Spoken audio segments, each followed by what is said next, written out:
Pois é, Carlos, como a gente anunciou no início do programa e no finalzinho do bloco, o ex-prefeito de Campina Grande, o deputado federal veneziano Vital do Rego, do PMDB, já está aqui e a partir de agora vai conversar conosco. Bom dia, deputado, é um prazer recebê-lo aqui no Grande Matutino. Bom dia, Bastos. Um grande abraço a você, um abraço à casa, a todos os companheiros da nossa Borborema. Saudações aos ouvintes, agradecendo desde já a sua acolhida, que é tão própria dessa emissora de todos que a fazem de forma carinhosa, receptiva. Estando a postos para conversarmos, falarmos sobre uma semana encurtada, mas não menos atribulada em Brasília, encurtada por força do feriado de ontem. As atividades parlamentares, elas se estenderam segunda, terça até a madrugada da quarta-feira, quando todos vocês puderam acompanhar que o Congresso Nacional reunido esteve para votar a nova meta fiscal, como também deliberando acerca de diversos vetos, que ainda foram vetos da presidenta Dilma Rousseff. Mas aos cumprimentos, a todos o desejo de uma ótima sexta e me colocando à disposição dos senhores. Deputado, a gente fala inicialmente exatamente sobre Brasília. Sim. O presidente Michel Temer, presidente em exercício, está no cargo há pouco mais de 15 dias, acho, e as denúncias continuam, denúncias de corrupção, inclusive envolvendo membros do novo governo. Agora, recentemente, o Jucá acabou sendo afastado. Como o senhor avalia toda essa situação? Situação delicada. Obviamente não poderia ser outro sentimento e outra constatação. A menção ao ministro Romero Jucá, ela já se dera e já era de conhecimento de todo o público e do próprio governo, inclusive do próprio presidente Temer. O episódio envolvendo uma gravação que foi feita por um ex-companheiro seu de Senado, senador Sérgio Machado, ex-senador pelo PSDB, chegávamos na segunda-feira em Brasília e quando chegávamos o único assunto não poderia ser outro, era humanamente impossível você imaginar que outra pauta estivesse que não a gravação que fora feita com menções acerca da Lava Jato e outras implicações que terminaram tomando de conta todo o Congresso Nacional. Não havia também, era impensável imaginar que o senador Romero Jucá se permitisse continuar à frente do Ministério do Planejamento, porque isso geraria sobre o presidente da República, sobre o próprio governo que recém se instalara, uma série de dúvidas, de pressões. Acertadamente, ele pediu o seu desligamento, a sua exoneração saiu ato contínuo, até para que, no seu retorno ao Senado, ele esteve na sessão, vocês devem ter acompanhado, na sessão de terça-feira, ele esteve lá falando a respeito, ou seja, contraditando aquilo que foi posto, e ele terá no Senado da República, através dos instrumentos que possui, o direito de poder defender-se das acusações, das ilações que saíram aos borbotões. Mas não é nada agradável. Obviamente não é nada agradável, porque você começa um governo com a perspectiva de podermos dar luzes, criar novas expectativas, e o governo tem que também fazer a sua defesa em relação a um quadro que ocupava o Ministério do Planejamento. Quem sabe houve uma grande vitória do presidente Temer e da bancada que o acompanha, quando foram discutidas as novas metas, no caso a meta para o ano de 2016, uma realidade que se precisava. Afinal de contas, nós estávamos num mundo de ficção, nós estávamos vivendo uma realidade completamente díspare de uma situação que efetivamente o orçamento propunha, ou seja, nós tínhamos uma proposta no governo anterior de um déficit na ordem de 96 bilhões, mas quando o novo governo, os novos agentes, a partir da condução do presidente Henrique Meirelles, se debruçaram sobre essa situação, esse patamar chegou à casa dos 170,5 bilhões, ou seja, quase o dobro do que se previra. Então você tinha uma situação irreal, uma situação artificial, passando a uma realidade, dura realidade, mas é preferível não, é necessário que nós trabalhemos sabendo qual é a real situação na qual o Brasil está. Essa meta fiscal foi votada, naturalmente haveria por parte dos opositores do governo do presidente Michel Temer na interinidade uma obstrução, tanto é que nós terminamos essa votação às 4 da manhã, votando todos os vetos e logo em seguida discutindo a meta fiscal. Foi uma vitória, porque permite a movimentação, ou seja, permite que o governo possa agir, possa continuar a fazer os seus investimentos, mas em especial permite com que a sociedade brasileira saiba da real e transparente situação na qual estamos envolvidos. Veneziano, nos últimos dias o Brasil voltou a ser pego de surpresa, especialmente com relação à delação premiada por parte do ex-presidente da Transpetro, o Sérgio Machado. A imprensa divulgou áudios com conversas comprometedoras entre o próprio Sérgio Machado, Jucá, Renan Calheiros e o ex-presidente José Sarney, todos do PMDB. O senhor, enquanto PMDBista, já analisou estas conversas entre esses cabeças do seu partido? O que eu tenho de conhecimento é o mesmo que você tem, Bastos. É aquilo que a imprensa trouxe, a Folha de São Paulo, em relação às conversas que foram mantidas por Sérgio Machado e pelos citados integrantes, ex-presidente José Sarney, o atual presidente do Congresso, Renan Calheiros, e o senador Romero Jucá. Essa é o único conhecimento que nós detemos de segunda-feira, quando os áudios foram publicizados até o dia de hoje. Quaisquer outras menções nós não temos conhecimento. Caberá, a mim me parece, ou seja, o que pode ser posto como dúvida e que exigirá explicações mais detalhadas é aquilo que vimos e lemos na conversa entre o senador Romero Jucá e o ex-senador Sérgio Machado, que teve uma relação muito, vamos dizer, longa, de mais de 15 anos. Agora, o que nós observamos na conversa dele com o senador Renan e dele com o ex-presidente José Sarney, confesso a você, é que a mim não me parece mais comprometedor. Inclusive, os próprios líderes, tanto do governo novo, como os líderes de oposição, observei as falas de senadores do Partido dos Trabalhadores, entre os quais o senador Humberto Costa, mencionando acerca tanto da conversa com Renan como da conversa com o senador José Sarney, a opinião desses de que não havia algo mais comprometedor. Em relação ao senador Romero Jucá, a necessária explicação ele precisa dar. Veneziano, antes da presidente Dilma ser afastada, a gente viu um Brasil mobilizado em torno do afastamento da presidente Dilma Rousseff. A Câmara dos Deputados autorizou, o Senado também fez o afastamento da presidente, ela está aí submetida à avaliação, análise. O Senado, na realidade, vai decidir se ela permanece presidente ou terá que deixar em definitivo o cargo. Eu pergunto, eu já vejo por aí nas redes sociais, nas ruas das cidades, movimento Volta Dilma. Na sua avaliação, Dilma tem condições de voltar? Há cenário para a volta da presidente Dilma, especialmente levando em consideração que o mar de denúncias continua e agora atingindo pessoas que estavam ou estão por trás do afastamento da presidente?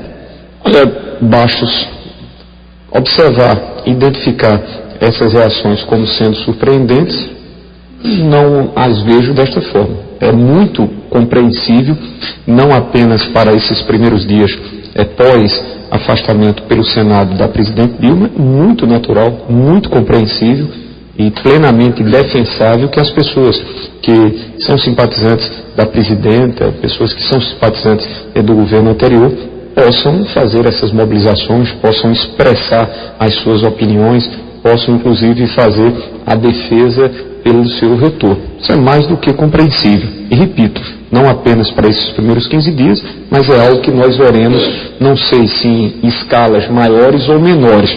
O que nós não estamos vendo é aquilo que a presidente e outros dos seus companheiros diziam, que a sociedade brasileira se mobilizaria em multidões para fazer o pedido ao seu retorno. Isso nós não estamos a observar, nem nos primeiros dias, nem nas primeiras horas, a não ser em casos esparsos e bastante diminutos, diga-se de passagem, mas hoje nós não observamos isso.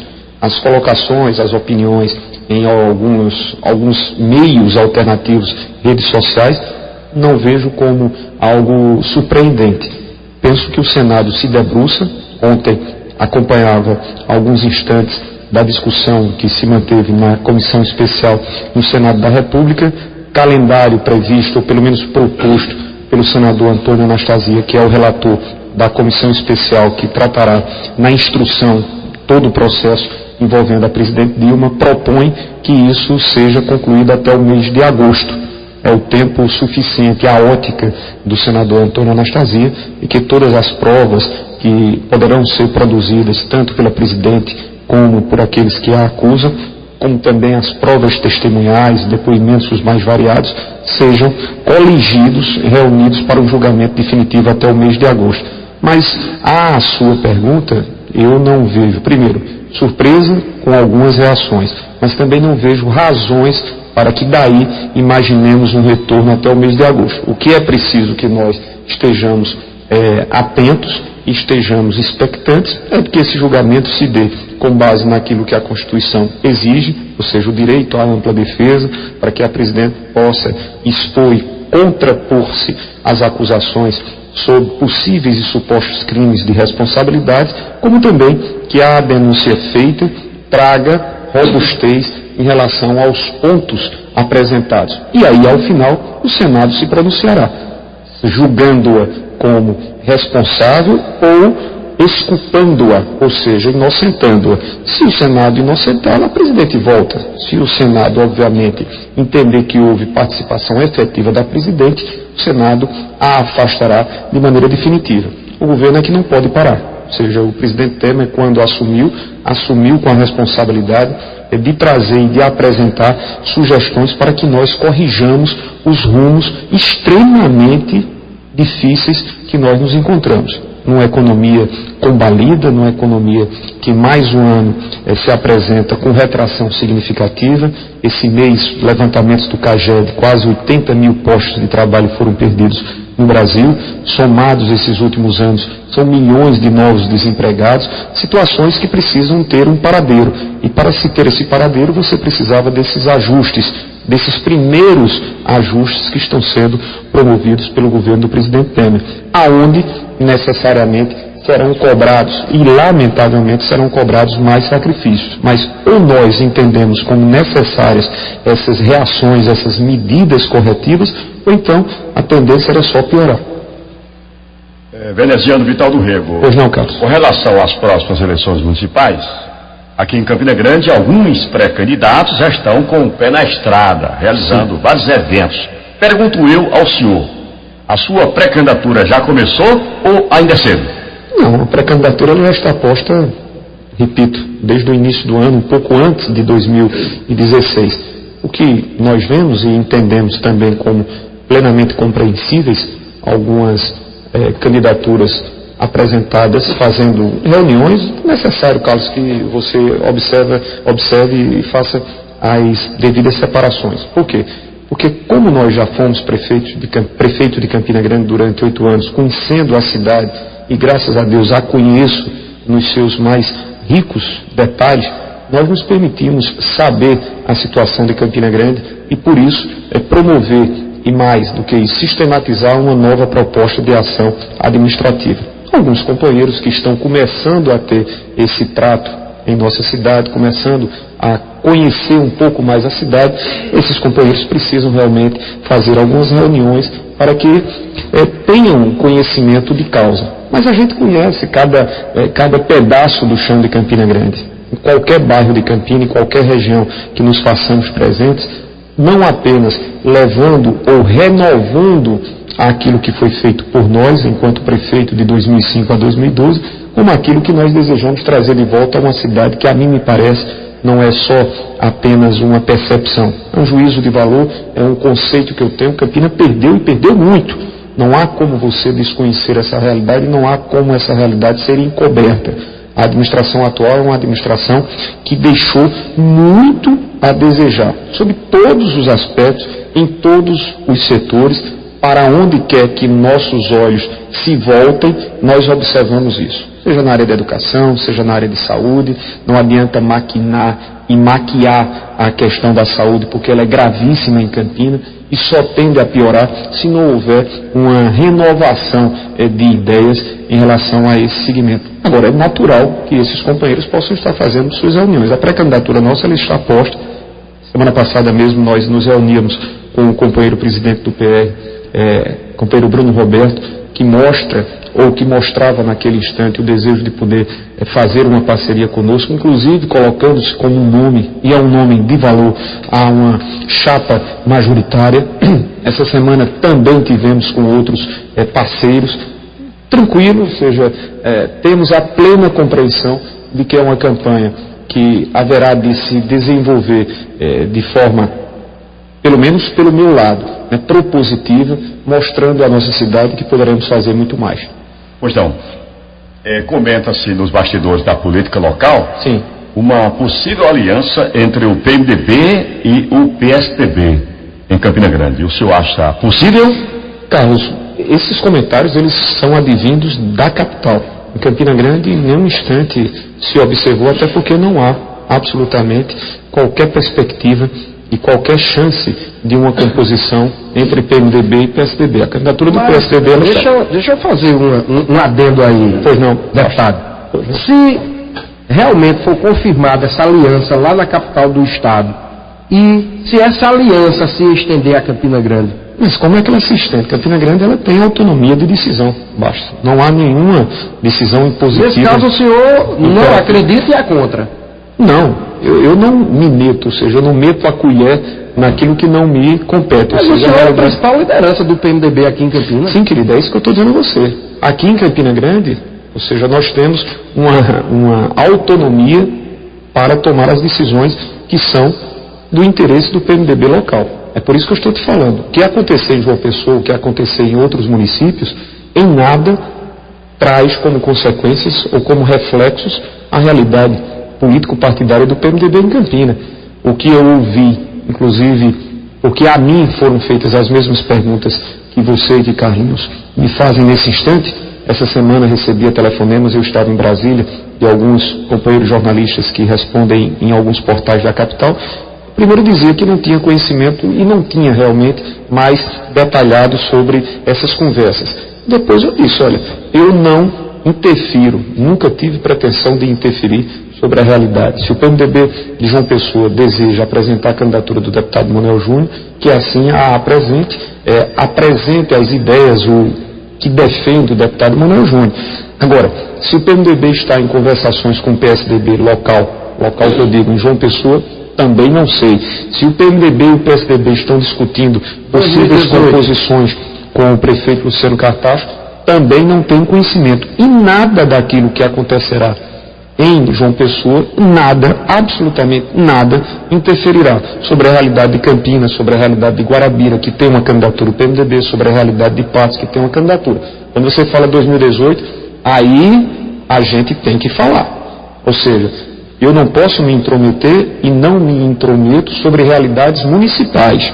Agora, nenhum acordo, se possível for, não sei, e também ouvi do próprio deputado Manuel Júnior, essa semana, quarta-feira, enquanto estávamos na sessão, ele dizia, olha, vereador, absolutamente, não existe qualquer tipo de possibilidade de nós compormos em João Pessoa, a minha candidatura ela está posta. Mas enfim, até o mês de julho eu não posso adentrar-me, eu não posso apostar em nada. Porque a política é muito dinâmica. Pois é, então aqui em Campina Grande o fato é consumado. O PMDB tem a sua candidatura, o PMDB foi estimulado a apresentar a sua pré-candidatura no meu nome. Repito sempre, já estive com você 3 ou 4 vezes. Com Carlos Alberto já participei do programa, fosse ao vivo, fosse por telefone. Não fui eu que pleiteei, não fui eu que me apresentei.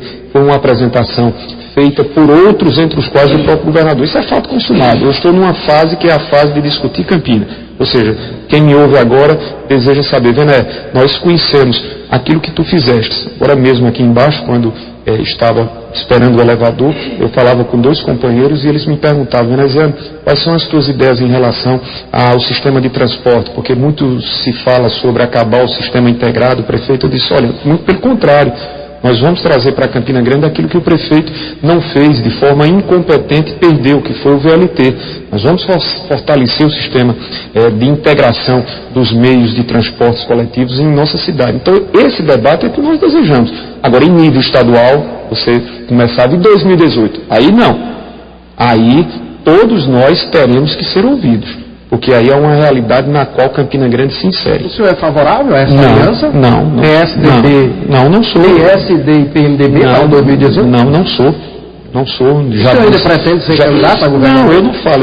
Eu trabalho com as realidades atuais. A minha realidade atual é a de disputar a Prefeitura de Campina.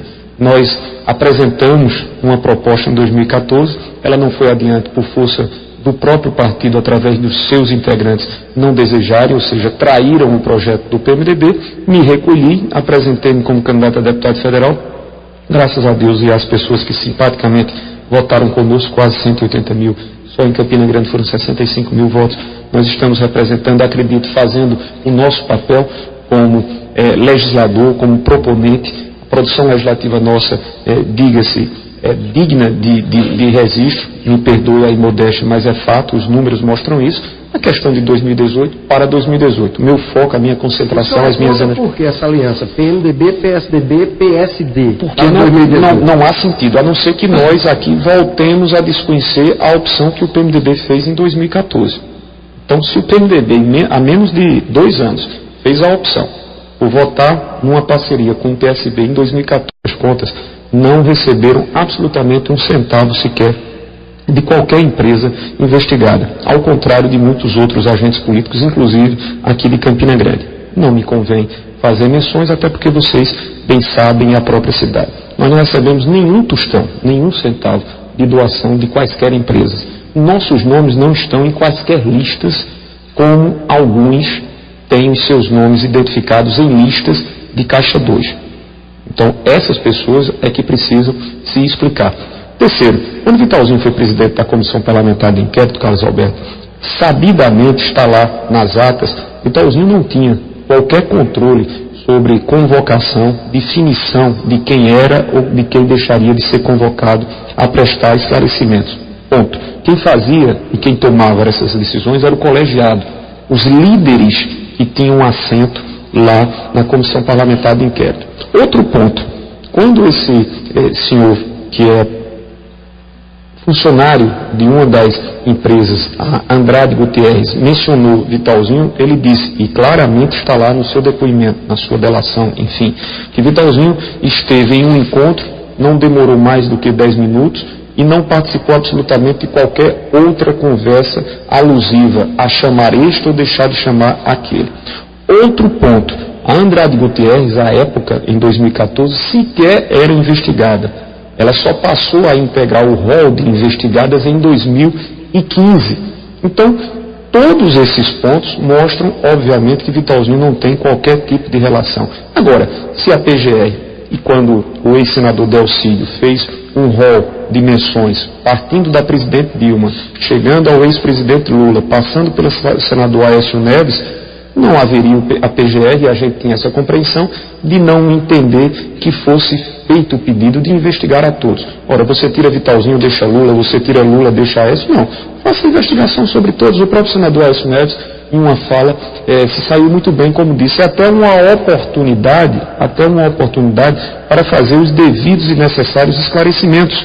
Ou seja, uma investigação sendo feita da maneira como nós sabemos que deve ser feita, vai levar à conclusão de que absolutamente nada há em relação a pactar suposta participação do ex-senador Vital. E no tocante a trazer isso como reflexo na campanha, não há, se não há, de nossa parte, qualquer tipo de receio, qualquer tipo de temor, quanto mais imaginar que isso possa vir ao processo de discussão. Quem deve estar preocupado são aqueles que tiveram seus nomes citados, são aqueles que receberam recursos legalmente. São muitos, né, e são muitos, nós não. Nós, graças a Deus, pode fazer uma varredura nas contas de campanha, tanto à época do candidato Vital do Rego Filho, como à época do candidato veneziano Vital do Rego, que não há um tostão de doação. E você poderia dizer, sim, veneziano, mas essas doações feitas, elas não poderiam e não seriam legais? Sim, mas eu estou dizendo que nem mesmo as doações legalizadas,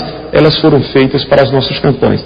Quem deve ter que se explicar são aqueles que estão em listas, né? Tem uma lista aí da Odebrecht, né, de pessoas que devem mais à frente também serem procuradas e perguntadas que doações são essas, que não foram doações explicitadas ou que não foram doações legalmente apresentadas à Justiça Eleitoral. A gente fica muito tranquilo e no momento em que o Supremo Tribunal Federal, o ministro Fleury, achar conveniente pedir explicações, o senador Vital, hoje ministro do Tribunal de Contas, haverá de fazê-lo.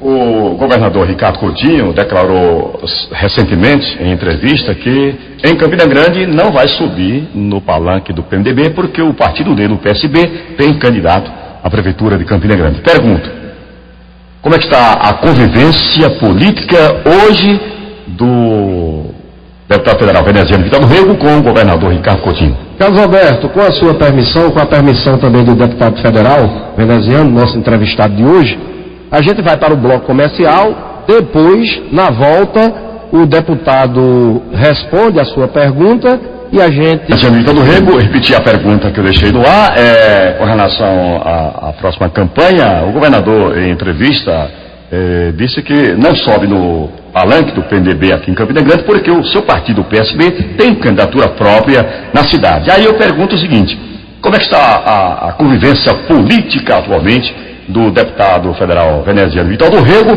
com o governador Ricardo Coutinho? Tranquila, Carlos. Imutável, não há qualquer tipo de cisanha. A decisão que o PSB adotou é uma decisão que nós entendemos. Sobre ela, eu não tenho muito mais ou nada mais a dizer, apenas historiar que o PSB, à época, em 2015, foi quem nos chamou como candidato. As próprias palavras do deputado Adriano Galdino eram nesse sentido.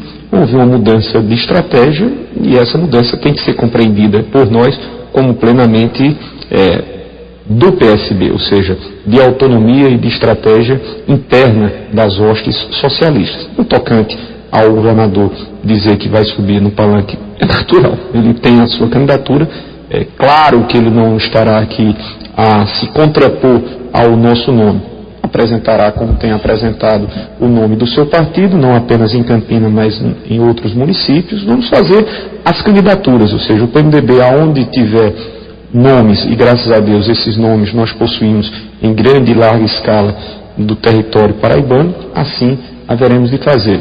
Naqueles aonde houver possibilidade de composição, também trataremos a respeito. Mas eu sempre falei a vocês e falei aos próprios integrantes do PSB, existe em Campina Grande uma candidatura adversária. Eu não sou adversário do PSB, louvo, entendo a candidatura do deputado Adriano, que está percorrendo para conhecer um pouco melhor Campina Grande. Não tem problema nenhum, mas existe um adversário que é o adversário do PSDB, cujo modelo administrativo voltou a se impor em Campina Grande a partir de 2013, sob a marca da inovação, e de inovação nós não temos nada. E é preciso que Campina, e é necessário que esse debate venha, debate sobre a realidade dos servidores, debate sobre a realidade das inúmeras paralisações que nós observamos na educação, na saúde, o debate sobre a ausência de insumos nos postos de saúde, um debate sobre a realidade dos transportes coletivos, onde há um escorchamento, uma cobrança desmedida nas tarifas de transportes que foram aumentadas 3 vezes sucessivamente, impondo a estudantes, a secundaristas e universitários, aos pais dos mesmos, um desgaste financeiro considerável.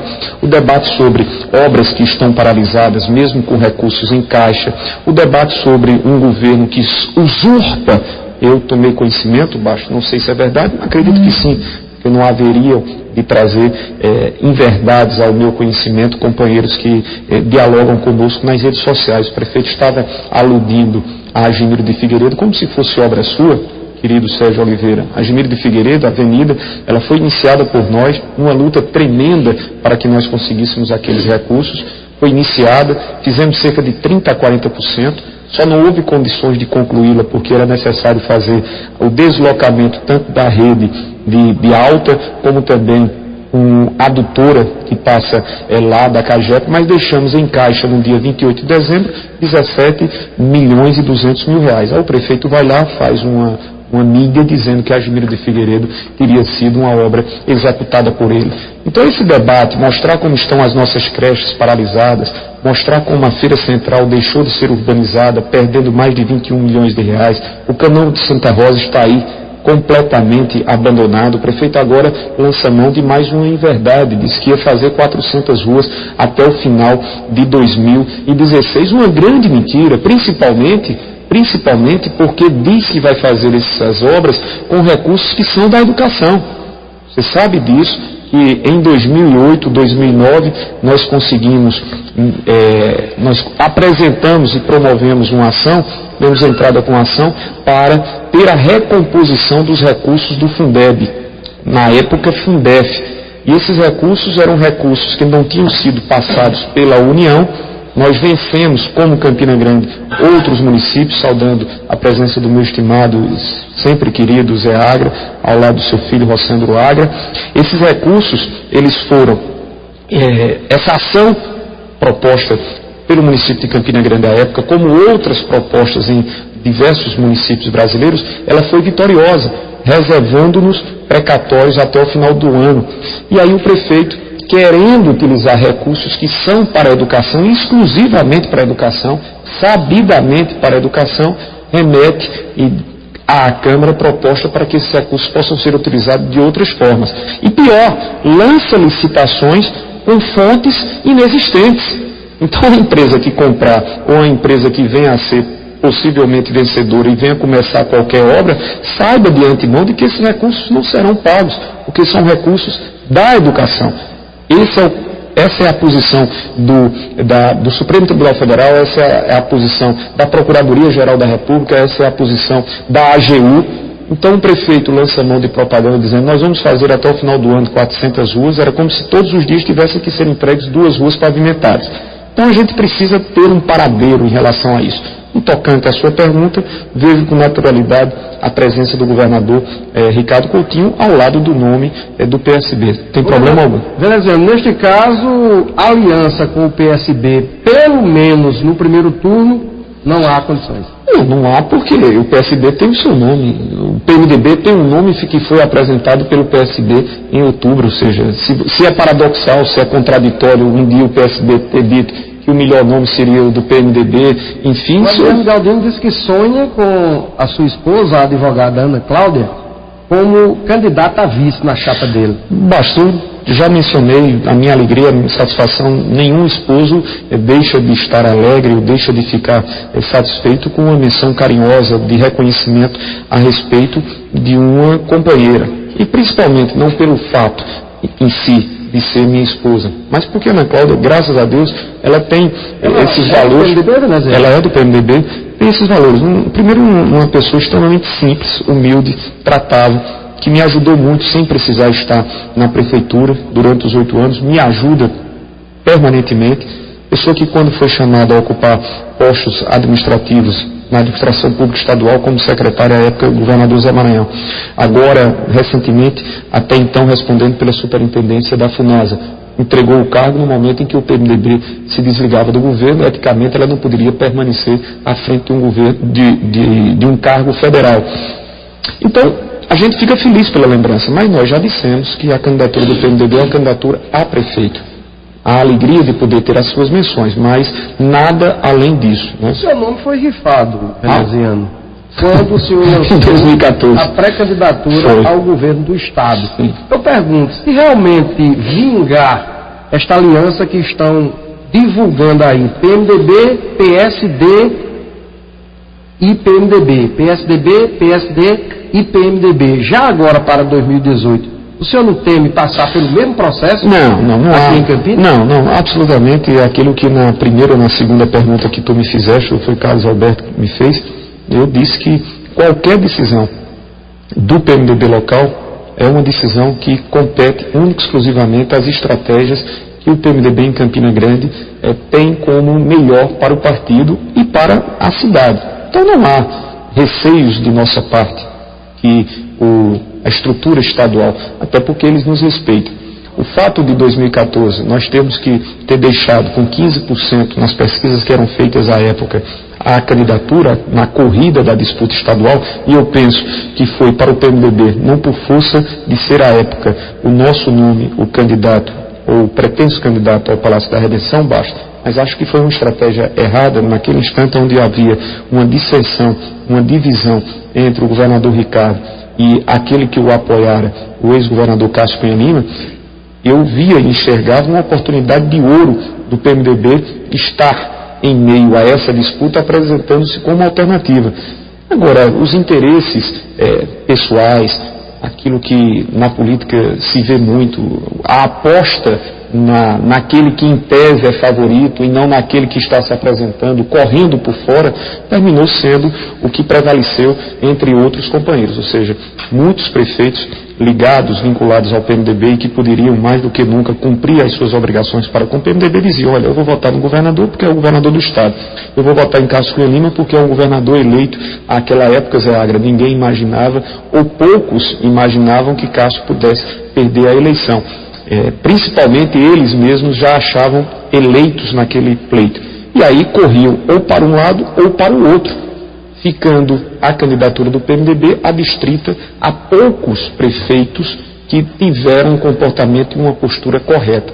Naquele instante eu dizia: olha, se o próprio PMDB está fazendo isso com a sua candidatura, não caberá a mim esforçar-me a um sacrifício além das minhas possibilidades. Recolhi-me, pedi licença e expus isso ao próprio governador Maranhão e àqueles outros que foram corretos para dizer: olha, eu vou retirar a candidatura e vocês decidam o rumo a adotar. Mas isso é uma questão estadual. Em nível municipal, não, essa candidatura ela está posta, estou muito envolvido. Disse, inclusive, que a princípio não era esse o projeto era para que nós continuássemos na condição de deputado federal, sempre foi a minha palavra, mas o fato é que no instante em que ela surge como pré-candidatura e no momento em que a gente observa que Campina Grande, em todos os seus setores, sob todas as óticas, é uma cidade que carece de rever, ou seja, a situação administrativa, nós nos pomos aqui humildemente como uma entre essas 7 possíveis opções. Deputado federal veneziano Vital do Rego, Boqueirão está secando. O açude de hoje está com 9,2% de sua capacidade. Já há quem diga que a água já está comprometida. Pergunto eu, estamos sem saída, deputado? Isso é um número assombroso, um desastre iminente. Eu, inclusive, não apenas agora, essa semana, hoje é sexta-feira, na terça-feira à noite, acredito que os senhores devam ter observado, eu estive em audiência com o ministro Helder Barbalho, que é o novo ministro da Integração, tratando sobre essa realidade. Em 2015, no início do período legislativo, eu fui também, ao lado de outros companheiros, à presença do ministro Gilberto Occhi. Naquela época nós tínhamos 12%, 13%. E o ministro Gilberto Occhi dizia: olha, senhores parlamentares, não haverá contingenciamento, ou seja, não haverá cortes no orçamento. Se discutia em 2015 um contingenciamento da ordem de 70 bilhões. E ele assegurava que esses cortes não recairiam sobre obras de infraestrutura hídrica, entre as quais a transposição do São Francisco. Pois bem, isso nos acalentou um pouco, até porque à época nós dizíamos: olha, ministro, você imaginar cidades de 5 mil habitantes sendo abastecidas com carros-pipa é uma coisa, mesmo que degradante, é uma realidade, até porque a logística ainda permite. Mas o senhor imaginar uma cidade de 400, 500 mil habitantes sendo abastecida por carros-pipa, isso é humanamente impossível. Humanamente impossível. Não existe logística, até porque não há de onde tirar essa água para abastecer o universo de Campina Grande. E ele assegurava que as obras elas chegariam a tempo. Fui ao ministro Nelson Barbosa e ele colocou um receio. Ele dizia que a realidade econômica, e, enfim, saía fazendo um rosário que me permitiu alguns temores. Pois bem, para resumir, nós chegamos a 9,2 a capacidade, as chuvas não foram minimamente suficientes a dar um volume maior, nós temos uma seca verde que apenas amainou, minimizou, né, o desastre que se abatia sobre o pequeno rebanho que ainda temos na Paraíba. E eu, indo ao ministro Helder Barbalho, ele disse taxativamente, veneziano, o presidente Temer já nos autorizou a ampliar o que hoje é um volume de 150 milhões de reais mês para 215 milhões de investimentos. Até o final do ano, ele dizia a mim, que tinha inclusive se reunido naquela mesma terça-feira, um pouco antes da minha chegada, com os representantes das 6 ou 8 empreiteiras que participam da construção dos 2 canais de transposição. E foi dada uma ordem para que nós chegássemos até dezembro com o canal de transposição, tanto para o Sertão como desaguando em Monteiro, concluídos. E aí ele falava, 3 meses depois, aí sim nós haveremos de ter água, porque você vai ter água suficiente no canal.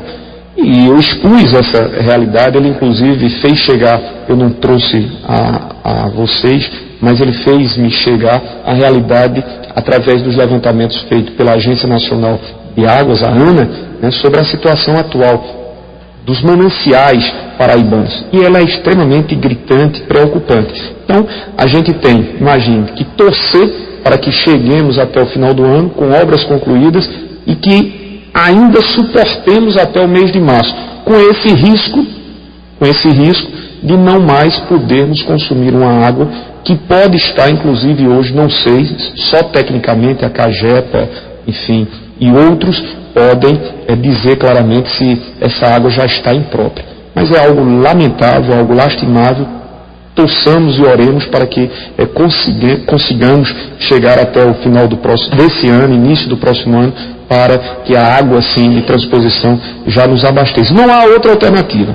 Não há como você imaginar que debelemos esse problema com iniciativas ou com ações que são paliativas. A perfuração de poços, alguns desses nós conseguimos através do DENOX, lá para Galante, São José da Mata, Catolé de Boa Vista, mas é tudo paliativo. Ameniza situações ali e acolá, mas não de uma maneira total. Ok, deputado, quero agradecer a presença e reforçar o convite. O senhor esteve aqui recentemente, fiz o convite para o movimento junino, que é um sucesso. Reforçar o convite. Nada de para dançar forró. Parabéns, irmão. Eu não tive a oportunidade de ir, na abertura você me convidou, porque estava com outros compromissos. Amanhã, de novo, não poderei ir, porque vou participar de um evento em Belém de Brejo do Cruz. Vou, inclusive, sair nessa madrugada. Mas no próximo sábado, se Deus quiser, porque todos os finais de semana... O próximo sábado é um dia depois da abertura, não é isso? É dia 4. Isso. Então eu me comprometo com você. Não me surpreenda o sucesso, porque já disse de público, renovo, inclusive fiz menções no próprio parlamento. O São João de Campina Grande, claro, ele tem vida própria, ele tem a sua grandiosidade, mas muito dele, em termos do pré-aquecimento, você já chega na sexta-feira de abertura, já com um clima de São João. E isso deve-se muito há 15 anos, né? Ou mais, 16 anos, a presença do programa que vocês sabem tão bem fazer. Tomara que o trem do forró possa sair. Você me dizia aqui, veneziano, há um risco de que o trem de forró não seja efetivamente posto, colocado no trilho, colocado literalmente. Seria um prejuízo para Galante, viu? Muito, gigantesco, sob todos os aspectos. Tomara que isso seja resolvido. Agradeço ao convite que vocês me fizeram para que nós conversássemos um pouco sobre realidade nacional, sobre realidade local, reavivando, reforçando, ratificando a minha posição no tocante à condição de candidato pelo PMDB. Agradecer a presença de Serginho, agradecer a presença do meu amigo, sempre querido amigo Zé Agra, de Rossandro, Belmont, enfim, Edil França, todos os companheiros da Rádio Borborema, um ótimo final de semana, que Deus nos proteja. Eu ia registrar as presenças, mas o deputado já fez. O nosso querido advogado Sérgio Oliveira, que é ouvinte de carteirinha do Grande Matutino, o paladino da advocacia campinense Zé Agra, Rossandro Agra, filho dele, que é diretor do Detran aqui em Campina, o piloto Belmont e o nosso querido colega Edil França. Edil que inclusive, Carlos, nos presenteou com o Jornal de Campina. O Edil faz parte aí da construção, digamos assim, deste jornal recém-lançado aqui em Campina Grande, ao lado do nosso querido Josué Cardoso, Emanuel Dantas e Apolinário Pimentel. Prefeito, quem está na escuta, mandando um abraço, é o nosso querido Vinícius Andrade, né? Mandando um abraço, escutando a gente lá no Jardim Paulo Xano. No Portal Sudoeste agora. Um grande abraço, Vinícius. Vinícius casou e deixou a minha irmã, né? Agora está morando lá no Portal Sudoeste. Grande abraço, irmão. A gente se comunica esse final de semana. Eu converso muito com o Vinícius através do WhatsApp e a gente tem mantido esse contato. Um abraço a você, irmão. Ok, a gente conversou com o ex-prefeito de Campina, pré-candidato a prefeito de Campina, e deputado federal veneziano Vital do Rego. Ele